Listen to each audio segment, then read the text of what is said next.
उत्तर नागपुर में हमारे विधायक माननीय नितिन राउत इनके अथक प्रयत्नों से कामठी रोड पर डॉक्टर बाबा साहब आम्बेडकर रुग्णालय इसका निर्माण कार्य को मंजूरी मिली। उद्धव ठाकरे सरकार ने 1165 करोड़ रुपए मंजूर करके इस रुग्णालय को अपनी मंजूरी दी, किंतु जैसे ही सत्ता परिवर्तन हुआ वैसे ही तत्कालीन मंत्री ने विधानसभा के अंदर में यह जानकारी दी नितिन राउत जी के पूछे गए प्रश्न पर कि यह जो हॉस्पिटल है इसे अन्यत्र स्थानांतरित किया जा रहा है। ये रोषपूर्ण खबर थी। उत्तर नागपुर की तमाम जनता, प्रबुद्ध वर्ग, सामाजिक, धार्मिक और राजनीतिक दलों ने मिलकर डॉक्टर बाबा साहब आम्बेडकर रुग्णालय बचाव कृति समिति का निर्माण किया और उस निर्माण के तहत उत्तर नागपुर के रुग्णालय के सामने ही लगातार 39 दिनों तक उत्तर नागपुर की जनता आंदोलनरत रही।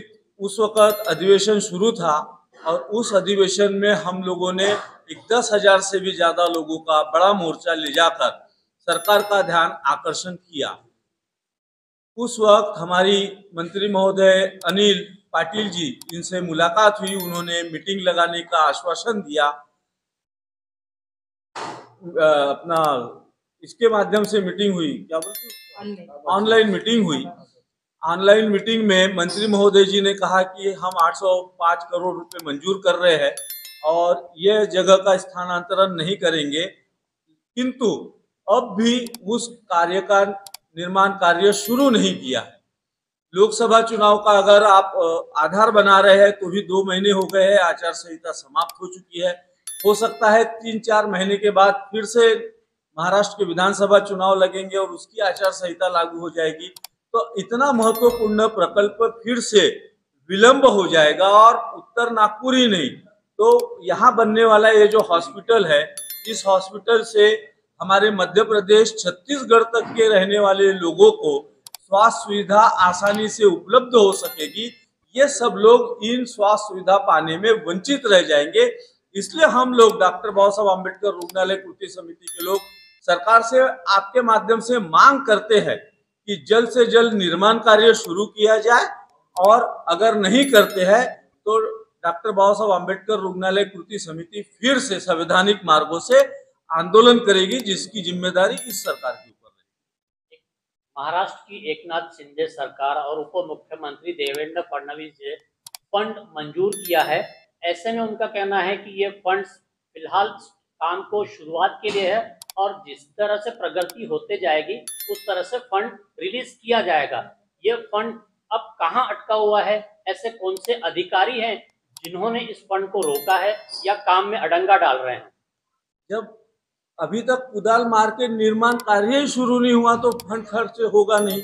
फंड है पर सरकार ही उसका निर्माण कार्य शुरू करने के लिए जो प्रोसेस है वो शुरू नहीं कर रही है। इससे ये स्पष्ट हो रहा है कि सरकार की इच्छा शक्ति नहीं है, वो जानबूझकर विलंब कर रही है।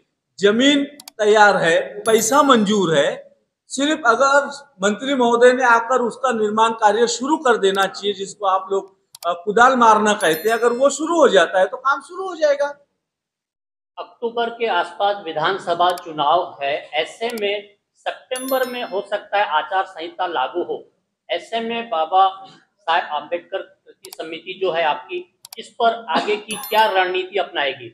अगर ये आचार संहिता के पहले सरकार इस काम को जानबूझकर और रोकती है तो निश्चित रूप से हम लोग संवैधानिक मार्ग से आंदोलन हो जाएंगे।